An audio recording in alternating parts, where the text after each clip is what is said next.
Welcome to my channel. ആദ്യമായിട്ടാണ് നിങ്ങൾ എൻ്റെ ചാനൽ കാണുന്നതെങ്കിൽ സബ്സ്ക്രൈബ് ചെയ്യുക, ലൈക്ക് ചെയ്ത് ഷെയറും ചെയ്യുക. പുതിയ വീഡിയോസ് അപ്ലോഡ് ചെയ്യുമ്പോൾ തീർച്ചയായിട്ടും അതിൻ്റെ നോട്ടിഫിക്കേഷൻ നിങ്ങൾക്ക് ലഭിക്കുന്നതായിരിക്കും. മേടമാസത്തിലെ വിഷു എത്തി എന്ന മുന്നറിയിപ്പുമായിട്ട് എല്ലാ കണിക്കൊന്നകളും പൂത്തു നിൽക്കുന്നതായിട്ടാണ് നമുക്ക് കാണാൻ സാധിക്കുന്നത്. റോഡിൽ കൂടി യാത്ര ചെയ്യുമ്പോൾ പറമ്പിലും റോഡ് സൈഡിലും ഒക്കെ ആയിട്ട് ഇതുപോലെ കൊന്ന പൂത്തു നിൽക്കുന്ന ദൃശ്യവിസ്മയം കാണാൻ സാധിക്കും. ഇപ്പോൾ നമ്മളെ മാർക്കറ്റിൽ ഒറിജിനൽ കൊന്നപ്പൂവിനെ വെല്ലുന്ന രീതിയിലുള്ള ആർട്ടിഫിഷ്യൽ പ്ലാസ്റ്റിക് കൊന്നപ്പൂകളും ലഭ്യമാണ്.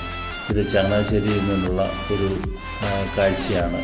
ധാരാളം ഇതുപോലുള്ള ആർട്ടിഫിഷ്യൽ പ്ലാസ്റ്റിക് കൊന്നപ്പൂക്കൾ അവിടെ ലഭ്യമാണ്. അതോടൊപ്പം തന്നെ കൃഷ്ണവിഗ്രഹവും ഡിസ്പ്ലേ ചെയ്ത് വെച്ചിട്ടുണ്ട്.